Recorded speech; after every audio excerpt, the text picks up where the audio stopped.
China COVID. Chinese protesters say police seeking them out. Like the video and subscribe. We will continue to bring you hot news every day. People in China who attended weekend protests against COVID restrictions say they have been contacted by police as authorities begin clamping down. Several people in Beijing said police had called demanding information about their whereabouts. It is unclear how police might have discovered their identities. On Tuesday, officials renewed a promise to speed up efforts to vaccinate older people. Vaccination rates among elderly people are relatively low. China has recorded record numbers of new cases in recent days. Over the weekend, thousands in China took to the streets demanding an end to COVID lockdowns, with some even making rare calls for President Xi Jinping to stand down. But on Monday, planned protests in Beijing did not happen after officers surrounded the assembly point. In Shanghai, large barriers were erected along the main protest route and police made several arrests. The demonstrations began after a fire in a high-rise block in Urumqi, western China, killed 10 people. On Thursday, many Chinese believe COVID restrictions contributed to the deaths, although the authorities deny this. Asked whether the protests would prompt a change to zero COVID rules, an official said China would continue to fine-tune and modify its measures. We are going to maintain and control the negative impact to people's livelihoods and lives, said Mi Feng, a National Health Commission spokesman, at a press conference. On Tuesday morning, police could be seen in both Beijing and Shanghai patrolling areas where some groups on the Telegram messaging app had suggested people should gather again.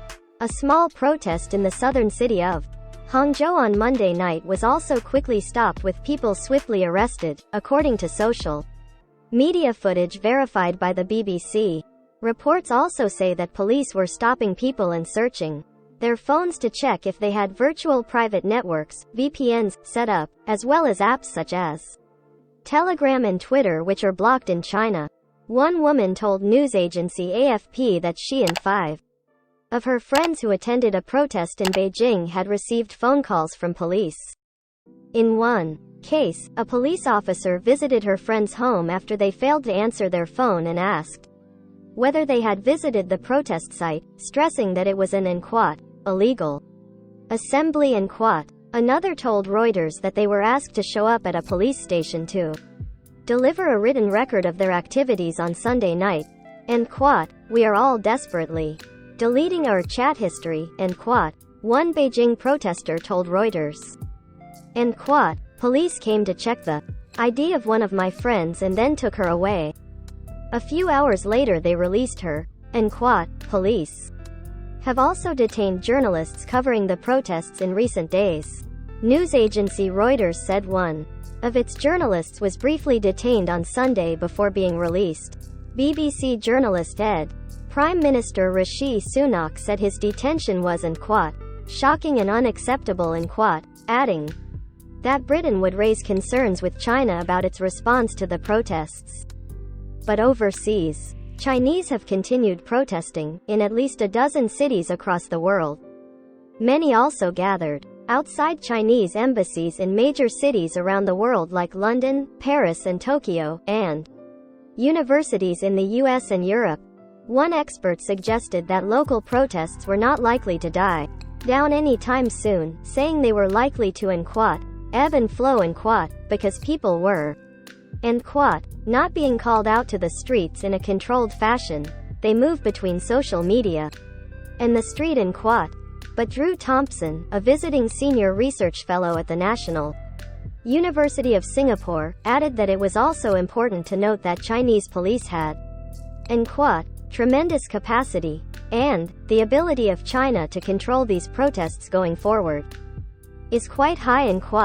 Censorship has gone into overdrive on Chinese social media platforms since the weekend's protests to stop people seeing and discussing them. Tens of millions of posts have been filtered from search results, while media are muting their coverage of COVID in favor of upbeat stories about the World Cup and China's space achievements. It's a vastly different scene.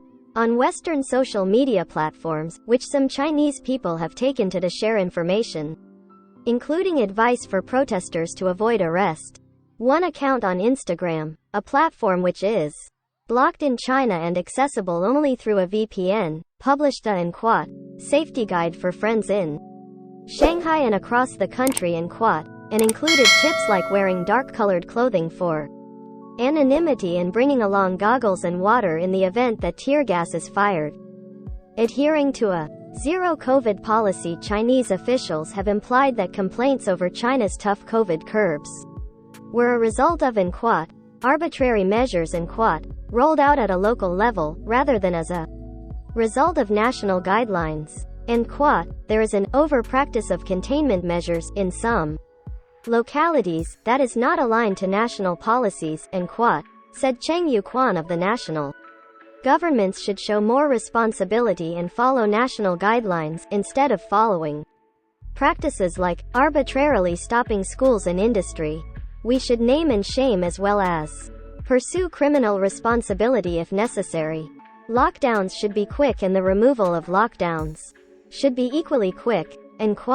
China remains the only major economy with a strict zero-COVID policy, with local authorities clamping down on even small outbreaks with mass testing, quarantines, and snap lockdowns. While China developed its own COVID vaccines, they are not as good as the mRNA technology, such as the Pfizer and Moderna shots, used elsewhere.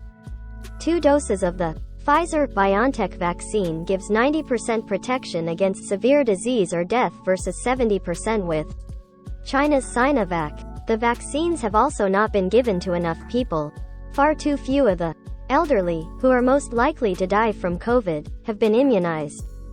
There is also very little natural immunity from people surviving infections as a consequence of stopping the virus in its tracks. It means new variants spread far more quickly than the virus that emerged 3 years ago, and there is a constant risk of it being imported from countries that are letting the virus spread. We hope the video was useful to you. Like the video and subscribe. We will continue to bring you hot news every day.